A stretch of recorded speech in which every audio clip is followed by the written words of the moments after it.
नमस्कार बंधुरा केमन आছেন सबाई मम्स किचेनेर आरेकटी नतून रेसिपिते आपनादेर सकलके स्वागत जानाई। आजके आमी तैरी करब आटा एबं आलू दिए सहज पद्धतिते सन्ध्येर एकटी टिफिन। एटी तैरी करार जोन्नो आमी प्रथमेई खूब सामान्य परिमाणे जल निये नेब। एबारे आमी एटिर मध्य निये निচ্ছি কিছুটা परिमाणे नुन और दिए दिচ্ছি 2 चामच मतो सुजी। एबारे आमी एर मध्य दिए दिচ্ছি खूबই सामान्य परिमाणे सादा तेल। एबारे आमी एटिके खूब भालोभाবে चामचের সাহায্যে मिशिয়ে নিচ্ছি। एटिके खूब भालोभाবে मिशिয়ে নেওয়ার পর एर मध्य আপনারা দিয়ে দেবেন 1 কাপ মতো आटा। 1 কাপ মতো आटा দিয়ে নেওয়ার পর আবার এটিকে চামচের সাহায্যে খুব ভালোভাবে মিশিয়ে নিতে হবে। এবারে আমি এখানে হাত দিয়ে এটিকে একটু ভালোভাবে মেখে নিচ্ছি। হাত দিয়ে এটিকে একটু সময় নিয়ে ভালোভাবে মেখে নিতে হবে ঠিক এইভাবে। আর এখানে কিন্তু জলের পরিমাণটা আপনারা একটু দেখে শুনে দেবেন যেন খুব বেশি না হয়ে যায়, তাহলে কিন্তু এইভাবে আটাটা মাখা হবে না। এখানে আমি আটাটা মেখে সাইড করে রেখে দিলাম। এবারে আমি একটি ফ্রাইং প্যান নিয়ে নিলাম। এর মধ্যে আমি দিয়ে দিলাম খুবই সামান্য পরিমাণে সরষের তেল, কুচনো পেঁয়াজ আর লঙ্কা। এবারে আমি এটিকে একটু ভেজে নিচ্ছি। খুব সামান্য পরিমাণে এটিকে একটু ভেজে নেওয়ার পর এর মধ্যে দিয়ে দিচ্ছি নুন, হলুদ গুঁড়ো, লঙ্কা গুঁড়ো। এবারে আমি এটিকে আবার খুব ভালোভাবে মিশিয়ে নিচ্ছি এবং ভেজে নিচ্ছি। বেশ কিছুক্ষণ ধরে এটিকে নাড়িয়ে চাড়িয়ে নেওয়ার পর এর মধ্যে দিয়ে দিতে হবে আগে থেকেই সেদ্ধ করে রাখা এবং ম্যাশ করে রাখা একটা আলু।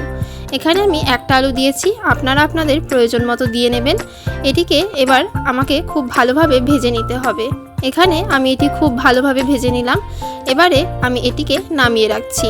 এটিকে আমি সাইড করে রেখে দিয়ে এবার যে আমি আটাটা মেখে রেখেছিলাম সেটি নিয়ে নিলাম। এবারে আমি এটিকে একটু মেখে নিয়ে এটির ছোট ছোট লেচি তৈরি করে নিচ্ছি। এখানে আমি মোট 3টে লেচি তৈরি করে নিয়েছি। তো লেচিগুলোর কিন্তু সাইজ এরকম হবে, খুব বেশি ছোট বা বড় করার প্রয়োজন নেই। এবারে আমি এক একটি লেচি নিয়ে এর ওপর দিক দিয়ে শুকনো আটা ছড়িয়ে নিয়ে এটিকে খুব ভালোভাবে বেলে নিচ্ছি।